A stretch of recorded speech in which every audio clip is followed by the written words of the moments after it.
Cage is a cop on the edge of a conspiracy in Snake Eyes. There were 2 hits. The girl next to me, she threatened him, took something, got shot, and ran away. Nicolas Cage plays an Atlantic City detective investigating the murder of a cabinet member during a boxing match in Snake Eyes. And this is a film that succeeds, I think, primarily on the strength and charisma of its actors. A point worth noting because the movie was directed by the very talented and stylish Brian De Palma, who is rarely upstaged by his actors.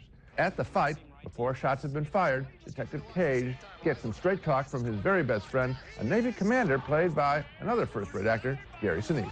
You got to get out of this town. You know that, don't you? Would you stop going all Jiminy Cricket on me? You can't help yourself, can you? Really, I mean, get your butt down to D.C. I call a few guys I know from Annapolis, arrange some interviews, get your GS rating, you're in our program. You're a diplomatic security, pays about double what your salary is here, and the money's clean. Right? All right. You got to fix my life later. I got money on this. I want to stay in a good mood, you know, keep positive, because this is fight night. After an assassin's bullet mortally wounds the United States Secretary of Defense, whom Sinise was assigned to protect, both he and Cage try to chase the killer, as well as a mysterious woman who was talking to the Defense Secretary just before he was shot. She is played by Carla Gugino.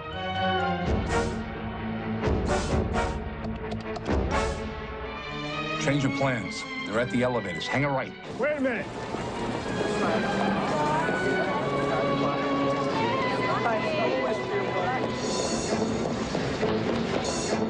Gary Sinise looks as though he bulked up for this role, or maybe it's just the uniform, but it gives him a commanding presence on film, a leading man quality I haven't seen before from him, and allows him to match up well with the high-energy Nicolas Cage. Sam, now I'm betting that the redhead you follow is the same person who told Tyler to throw the fight. She's 1, Shooter's 2, Tyler's 3.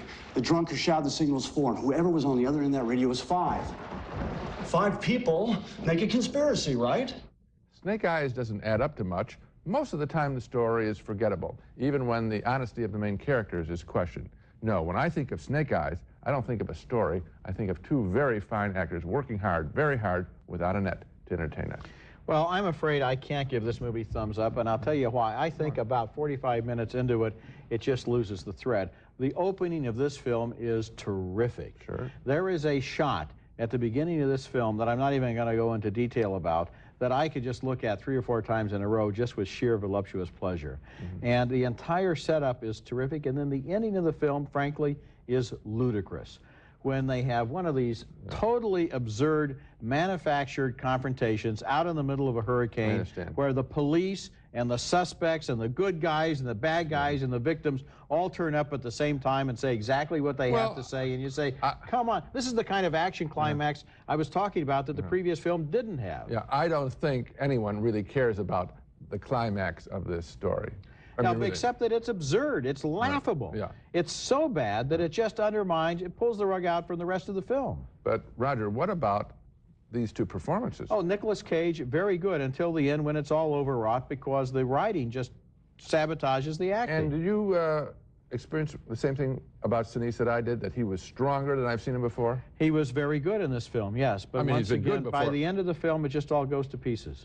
All right, split vote, I guess. When we come back.